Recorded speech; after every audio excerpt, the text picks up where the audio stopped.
રાધે રાધે, જય સિયારામ. આપણે શ્રી શ્રી ગયા પ્રસાદ પંડિતજીનું ચરિત્ર ચાલે છે. હા ગયા પ્રસાદ પંડિતજીના ચરિત્રમાં આપણે સ્વભાવ વિશે પ્રવચન ચાલે છે હા કે સ્વભાવ તમારો ન સુધર્યો તો તમારી ભક્તિ અધૂરી છે. બિલકુલ. કોઈ પણ રીતે તમારો સ્વભાવ સુધરવો જોઈએ, કારણ કે સ્વભાવ ઉપર જ ભક્તિનો આખો આધાર છે. બિલકુલ. એમાં કોઈ એટલે કોઈ પણ પ્રકારની શંકા નથી. આવી વસ્તુ છે. તો ઓલો જે બ્રહ્મ રાક્ષસ હતો એ સંતને કહે છે કે હું બધાને હરાવતો હતો ને એટલે હું બ્રહ્મ રાક્ષસ બન્યો. કે શાસ્ત્રાર્થમાં જે બીજાને હરવે છે એ બ્રહ્મ રાક્ષસ બને છે. હા जबकि ज्ञान की शोभा विनम्रता में है, निरअहंकारिता में है. જ્ઞાનની શોભા કેમાં છે તો કે વિનમ્રતામાં. માણસ વિનમ્ર બની જવો જોઈએ કે હા परंतु अहंकार एक ऐसा शत्रु है कि समस्त सद्गुण के भंडार को निरर्थक કરી દે है. આ જે અહંકાર છે એ અહંકાર એવો દુશ્મન છે કે આપણા બધા સદગુણોને નિરર્થક કરી દે છે. હા મતલબ આપણા જેટલા સદગુણ છે ને એ સદગુણને બેકાર કરવા વાળો કોઈ હોય ને તો એ અહંકાર છે. મતલબ અનેકો સદગુણ હશે ને તો એ અહંકારી વ્યક્તિના એ સદગુણો છે ને શોભા નહીં પામે. હા આવી વસ્તુ છે. સુગંધ કે સ્થાન पे दुर्गंध आवे लगे है. મતલબ અહંકાર હશે ને તો સુગંધની જગ્યાએ બધાને દુર્ગંધ જ આવશે. ફલાણો માણસ તો અહંકારી છે. ઠીક છે, દયાળુ છે ને આવો છે ને ભલે રહ્યો પણ છે અહંકારી. એટલે અહંકારની દુર્ગંધ તમારા સદગુણોને આગળ નહીં આવવા દે. એમાં કોઈ એટલે કોઈ પણ પ્રકારની શંકા નથી. એટલે માણસે અહંકાર ન કરવો જોઈએ. નહીતર જો હિરણ્યકશિપુએ ઘણી બધી તપસ્યા કરી હતી, રાવણે પણ ઘણી બધી તપસ્યા કરી હતી, પણ એ તપસ્યાનું ફળ શું નીકળ્યું? અંતે એનું મૃત્યુ જ નીકળ્યું. કારણ કે અહંકારમાં વયા ગયા એટલે એની તપસ્યા બપસ્યા બધું દબાઈ ગયું. હા એની તપસ્યાનું એને કઈ ફળ મળ્યું જ નહીં. શું કામ ન મળ્યું? તો કે એને છે ને અહંકાર ચાલુ કરી દીધો હતો. હા જો રાવણે, વિભીષણે અને કુંભકર્ણએ ત્રણેય ભેગા તપસ્યા કરી હતી. હા તો ત્રણેય ભેગા તપસ્યા કરીને તો વિભીષણનો સ્વભાવ સારો હતો તો વિભીષણે ભક્તિનું વરદાન માંગ્યું તો છેઠ સુધી જો રામની શરણમાં ગયા ત્યાં સુધી એની ભક્તિ ટકી રહી. હા એની ભક્તિને લંકામાં વાંધો ન આવ્યો કારણ કે એનો સ્વભાવ સારો હતો. હા અને કુંભકર્ણ અને રાવણ વિભીષણ ભેગા જ તપસ્યા કરવા ગયા હતા. ત્રણેય ભાઈઓએ ભેગા જ તપસ્યા કરી. તો પણ કુંભકર્ણ અને રાવણ છે ને એ બેની અધોગતિ થઈ, કારણ કે એ પોતે પોતાનો આસુરી સ્વભાવ ન છોડ્યો. હા હાલાકી કુંભકર્ણ તો થોડોક બિચારો હારો હતો, મધ્યમ હતો, આમ હાવ ખરાબ નતો. હા કુંભકર્ણ હાવ ખરાબ હતો નહીં, મધ્યમ હતો. પણ હવે ભાઈની આજ્ઞાના કારણે રણભૂમિમાં એને મરાવવું પડ્યું કુંભકર્ણને. આવી વસ્તુ છે. તો કહેવાનો ભાવ શું છે કે એકની મધ્યમ તપસ્યા હતી કુંભકર્ણની, વિભીષણની સાત્વિક તપસ્યા હતી ને રાવણની તમોગુણી તપસ્યા હતી. તો ત્રણેયને અલગ અલગ ફળ મળ્યું. આવી વાત છે. તો સ્વભાવ સુધારવો જોઈએ, સ્વભાવમાં રૂખાપણ ન આવવું જોઈએ, એવું કઈ વસ્તુ આવવી જોઈએ નહીં. નહીતર અહીંયા લખે છે કે यदि किसान की अंतिम क्यारी में पानी नहीं पहुंच रही है तो ट्यूबवेल यथावत ही चल रही है तो निश्चित ही बीच में क्यारी फूटी रही है. ઉદાહરણ આપ્યું એને, સમજાણું? હા કે કોઈ ખેડૂત પાણી આપતો હોય ખેતરમાં અને ખેતરની છેલ્લી ક્યારી સુધી પાણી ન પહોંચતું હોય તો બે કારણ હોઈ શકે. કાં તો ટ્યુબવેલ એટલે કે મોટર હરખી હાલતી નથી અને પાણી ખેંચતી નથી, અને મોટર બરોબર હાલતી હોય અને છેલ્લી ક્યારી સુધી પાણી ન પહોંચે તો માનવાનું કે વચ્ચે ક્યાંક ધોરિયો તૂટી ગયો છે. હા બિલકુલ. વચ્ચે ક્યાંક પાણીનો ધોરિયો, ધોરિયો હોય ને બે બાજુ માટી રાખીને બનાવે ધોરિયો, હા હા એ ધોરિયો પાણીનો તૂટી ગયો છે, એટલે છેલ્લી ક્યારી સુધી પાણી પહોંચતું નથી, અને જ્યાંથી ધોરિયો તૂટી ગયો ત્યાંથી પાણી વહી વહી અને બીજી જગ્યાએ વયું જાય છે. તો આપણે શું કરવું પડશે? તો કે ઈ ધોરિયો ઠીક કરવો પડશે. એ પાણીનો ધોરિયો ઠીક કરી દેશે ને એટલે પાણી હાલતું હાલતું હાલતું છેક છેલ્લી ક્યારી સુધી પહોંચી જશે. હા એવી જ રીતે ભગવાનની કૃપા તો વરસે છે આપણા ઉપર એમ. અને આપણે જીવાત્મા છેલ્લી ક્યારીમાં છીએ, તો એ છેલ્લી ક્યારી સુધી ભગવાનની કૃપાનું પાણી પહોંચતું નથી. શું કામ નથી પહોંચતું? તો કે ક્યાંક અહંકાર કરીને આપણે એ ધોરિયાને તોડી નાખ્યો છે. હા ક્યાંક ક્યાંક આપણી પાસે અહંકાર થાય છે, એટલે એ પાણી છે ને આપણી પાસે પહોંચતું નથી. એ અહંકાર ધોરિયાને ફોડી નાખે છે અને ભગવાનની કૃપાને બીજી દિશામાં લઈ જાય છે. અને આપણે છેલ્લી ક્યારીમાં વાટ જોઈ છે કે ભગવાનની કૃપા ક્યારે પહોંચે, ક્યારે પહોંચે, ક્યારે પહોંચે. પણ ભાઈ, એમ ભગવાનની કૃપા નહીં પહોંચે. તમારે કોઈ પણ રીતે છે ને અહંકારને તોડવો પડશે. જો અહંકાર તૂટી જશે તો ધોરિયો સીધો થઈ જશે અને તો તમને પાણી પહોંચી જશે, નિશ્ચિત પહોંચી જશે. એમાં કોઈ એટલે કોઈ શંકા નથી. એટલે ધ્યાન રાખવું કે આ અવગુણો આપણા હૃદયને છિન્ન ભિન્ન ન કરી નાખે. જો છિન્ન ભિન્ન કરી નાખશે ને તો પાણી નહીં પહોંચે, બિલકુલ પાણી નહીં પહોંચે. એમાં કોઈ એટલે કોઈ શંકા નથી. હા આવી વસ્તુ છે. તો આ ઉદાહરણ દ્વારા એમ સમજાવ્યું કે અભિમાન છોડ્યા વગર ભગવાન કોઈને મળતા નથી. કારણ કે જબ મેં થા તબ હરી નહીં, અબ હરી હે મેં નાય, પ્રેમ ગલી અતિ સાંકરી તામે દો ન સમાય.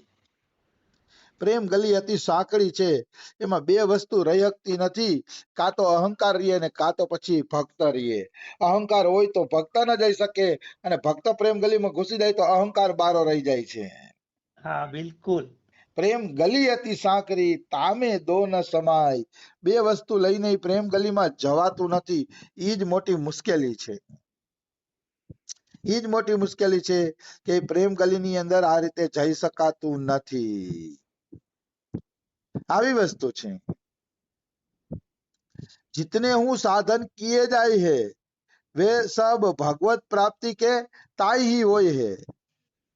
त्या ताई ही नहीं होए है, वे तो हृदय को कोमल सरल भगवत दर्शन को योग्य बनावे को कार्य है. જો અહીંયા ચોખ્ખું લખે છે, જેટલા સાધન આપણે કરીએ છીએ ને એ ભગવાનને મેળવવા માટે નથી કરતા આપણે, કારણ કે ભગવાન તો કૃપાથી જ મળે છે. તો કે તો પછી આ સાધન શા માટે કરવાના છે? તો કે આ સાધન એટલા માટે કરવાના છે કે આપણું હૃદય કોમળ, સુંદર અને દિવ્ય બને. એ હૃદયની કોમળતા વધે, સુંદરતા વધે, દિવ્યતા વધે, એટલા માટે આપણે આ બધા સાધન કરીએ છીએ કે જેથી કઠોરતા, વૃક્ષતા અને એવું કાંઈ આપણી અંદર આવી જાય નહીં. હા આવી વસ્તુ છે. આવું છે. જો સાધન વિકારો ગ્રહણ કરી લેશે તો અંતઃકરણ ચોખ્ખું બનશે નહીં. હા औषधि बराबर चल रही है और रोग कटवे की अपेक्षा उल्टो बढ़ी रही है तो निश्चय ही हमसे कोई कुपथ्य बनी रही है. ગયા પ્રસાદ પંડિતજી કહે છે, ઔષધિ બરાબર ચાલતી હોય. ઔષધિ એટલે ભજન. હા ભજન તમે બરાબર કરતા હોય, સરસ રીતે ભજન કરતા હોય, પણ રોગ વધતો હોય, અહંકાર, ક્રોધ, લોભ, મોહ, મદ, મત્સર, આ રોગ વધતો હોય, અવગુણોનો રોગ વધતો હોય, તો માનવાનું કે હજી તમારી સાધનામાં કઈક કમી છે. ક્યાંક તમે છાછ પી લ્યો છો, તાવ આવ્યો છે તોય. હા તાવ આવ્યો હોય ને છાછ પી લઈને ખાટું ખાટું ખાઈને એવું કરીએ એટલે તાવ વધી જાય છે. એવી રીતે ભજન કરતા કરતા એ અવગુણો વધતા હોય તો માનવાનું કે ક્યાંક તમે છાછ પી લ્યો છો.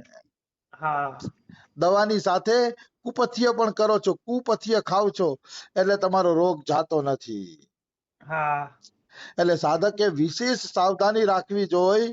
ભલે ही भजन कम बने परंतु अपने विकार ढूंढ ढूंढ के निकार फेंके, एक भी विकार नहीं रहना चाहिए. હા ચોખ્ખું અહીંયા કહે છે ગયા પ્રસાદ પંડિતજી કે વિકારને ગોતી ગોતીને ફેંકી દ્યો. એકેય વિકાર તમારી અંદર રહેવો જોઈએ નહીં. હા ખોજીને ફેંકી દો, ખોજીને એટલે ગોતીને ફેંકી દો, નહીતર આ વિકારો તમને ભગવાન પાસે નહીં જવા દે, નિશ્ચિત નહીં જવા દે, એમાં કોઈ શંકા નથી. વિકારો ભગવાનથી જીવ અને ભગવાનને બેયને દૂર કરે છે. એટલે વિકારોને કોઈ પણ રીતે છોડી દેવા જોઈએ, ત્યારે જીવ ભગવાન પાસે પહોંચે છે. આ સ્વભાવ સુધાર ઉપર હજી અડધું પાનું પ્રવચન છે, એટલે હજી આપણે એકાદ દી લાગશે, પણ આ છે બધું ઉપયોગી વસ્તુ. હા સાધના માર્ગમાં જો આગળ વધવું હોય તો આ બધી વસ્તુઓ ઉપયોગી છે. હા और फिर प्रतिज्ञावत अपने में आमन नहीं दे. प्रतिज्ञा કરો કે જે થવું હોય થાય, પણ આ વિકારોને મારા અંદર આવવા દેવા નથી. હા જુઓ, એક રામદાસ કરીને વ્રજ કે ભક્તમાં ચરિત્ર આવે છે, રામદાસ બાબા. હા અને શું એની નિષ્ઠા, એની નિષ્ઠાના જેટલા વખાણ કરીએ ને એટલા ઓછા છે.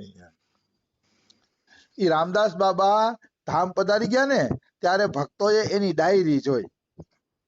હા એક ડાયરી લખતા હતા રામદાસ બાબા, તો ધામ પધારી ગયા ને તો ભક્તોએ એની ડાયરી જોઈ. એ ડાયરી ની અંદર રામદાસ બાબાએ વર્ષો પહેલા એક પ્રતિજ્ઞા કરી હતી, અને એ પ્રતિજ્ઞા ડાયરી ની અંદર લખેલી હતી. હા શું પ્રતિજ્ઞા કરી હતી રામદાસ બાબાએ?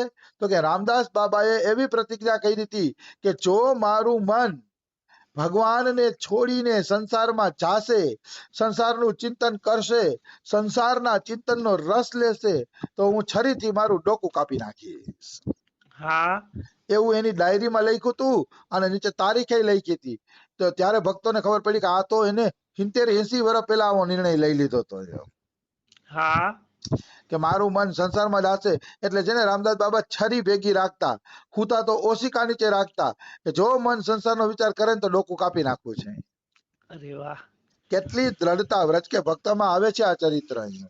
હા આટલી દ્રઢતા, એની પ્રતિજ્ઞા હતી કે મન ભગવાનમાં જ લાગવું જોઈએ. કેમ ભગવાનમાં ન લાગે? હા આપણે મનના રાજા છીએ, કઈ મનના ગુલામ નથી.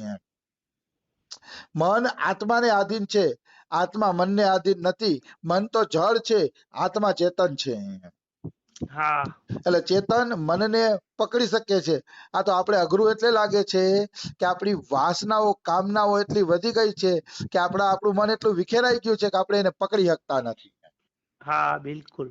આપણે એને પકડી નથી શકતા. બાકી વિચારો ને તો મન તો આત્મા તો રાજા છે, અને આ મન છે ને એ આત્માને આધીન છે, પૂરેપૂરું આધીન છે. એટલે આપણે મનને વશમાં કરી શકીએ છીએ આત્માની શક્તિ દ્વારા. એનું હું તમને ઉદાહરણ આપું.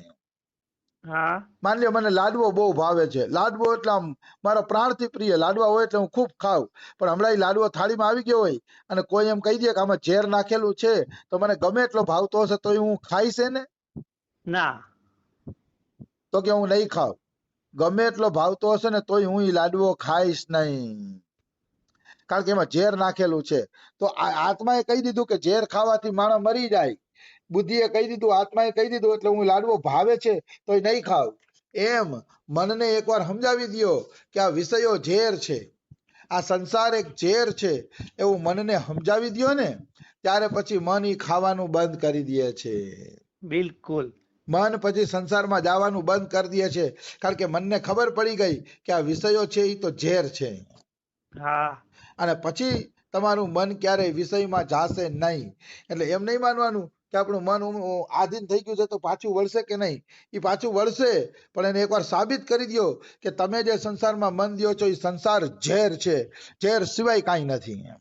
બિલકુલ. સત્સંગ દ્વારા, ભક્તિ દ્વારા, શાસ્ત્રના વાંચન દ્વારા, બધાય દ્વારા તમે સમજાવી દો કે સંસાર એક ઝેરનો લાડુ જ છે, પછી ઝેરનો લાડુ તમારું મન ક્યારેય ખાશે નહીં. હા સમજાવવાની વાત છે કે એને સમજાવી દો, બસ આવી વાત છે. તો આપણે હજી સ્વભાવ વિશે કાલનો દી પ્રવચન ચાલશે, પછી આગળ વધશી વ્રતિમાં, કે વ્રતિ કેવી હોવી જોઈએ એ આપણે પછી આગળ વધશી. અત્યારે આપણે સમય થઈ ગયો છે એટલે પૂરું કરીએ, કાલે આગળ વધશી. રાધે રાધે, જય સિયા રામ. રાધે રાધે, જય સિયારામ.